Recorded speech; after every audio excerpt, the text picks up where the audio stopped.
This week we had the opportunity to celebrate our great country. As we do that, it's important to remember those who put it all on the line to make it what it is today. Corey Pearson is with the Department of Veterans and Military Affairs. Corey, great to have you with us. Welcome to Inside Utah Politics. Great to be here. Thank you. A great time to remember our veterans, so I wanted to invite you on the show to talk about some of the new things going on in your arena. Let's start off with a huge Vietnam memorial that's going to set to be unveiled this coming Saturday. Yeah, this Saturday there's a ribbon cutting for a replica of the Vietnam Wall.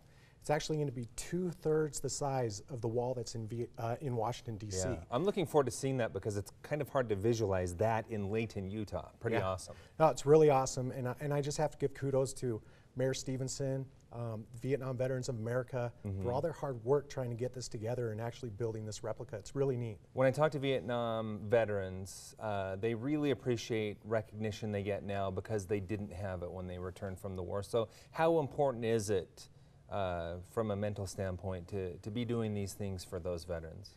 You know, it's really special. A few years ago, the state of Utah helped, in conjunction with some other partners, create a Vietnam book, commemoration of the 50th anniversary of the Vietnam War. And we heard a lot of stories about Vietnam veterans that were coming home, and they actually got off the airplane and went in the bathroom, took off their uniform, threw it away so that they could go through the airport without being harmed or harassed. And we're giving these books to these Vietnam veterans now, and to see their face, to see sometimes the tears come to their eyes and hear from them, this is the first time someone said thank you to me for my service. And I want to thank you for doing this. So it's an honor. And just to see this and the recognition that everyone across the state of Utah is doing for our Vietnam veterans is really special. Let's talk about some new programs available for our veterans. The Choice Program, a big one with the Trump administration recently. How does that impact Utah veterans? Yeah, the Choice Program, as you know, it was going to run out of funding. And so the Trump administration, they passed the Mission Act, which actually gives more funding for the Choice Program. And it helps when people can't get the service at the VA medical centers, establish partnerships in the community so the veteran can go out in the community and get the health care that they need. Also, the first-time home buyer tax credit. That's a big one for any veteran looking to buy a home for the first time. Yeah, this is a really special program. It's the first time that we're doing it here in the state of Utah.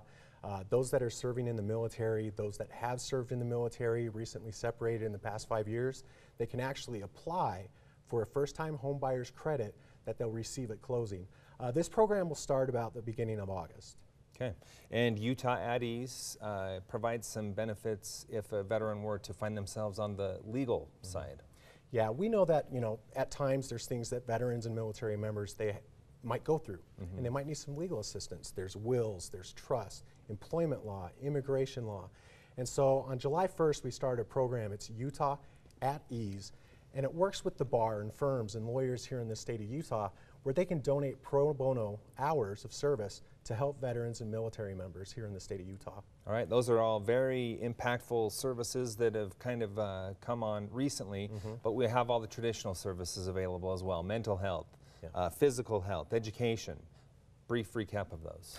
Yeah, so I call them the big four, the big five. You know, you have employment, education, healthcare, benefits, and then there's also services available for family members.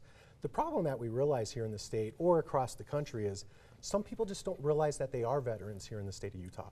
They think that they might have had to deploy or see combat or actually, you know, shoot their weapon or some of these other things that take place. Well, that's not the fact. If anyone served on active duty for 180 days, they are a veteran in the state of Utah or for the federal definition. And so they can connect to federal benefits, healthcare, employment, education. We just need to let them reach out to us and talk to us so that we can connect them to those services. And what's the best way to connect with you guys? The best way is at our website, veterans.utah.gov. Okay, everything they need to know is right there. We'll make sure to include a link on our website as well. Real quick, time of year I mentioned as we celebrate our country, why is it important to remember veterans and the role they played at this time of year? Yeah, you know, it takes me back when I served, and I remember going to a fireworks show up in New York in Alexandria Bay, and actually watching the fireworks go off. And I reflected on the service that I was giving to my country. A lot of people raise their right hand and they say, hey, I'm going to go and serve my country, and if need be, I'm going to lay down the ultimate sacrifice.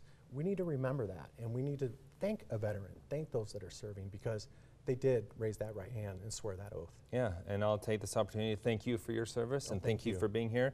My father, a Vietnam veteran, so I'll say thanks to him for his service as well. Glad to have you with us. Thank you. Glad to be here. You bet. Still to come on Inside Utah Politics, are you ready to start talking about the Governor 2020 race? A new poll is putting it front and center. We'll put it to our panel right after the break. Stay with us.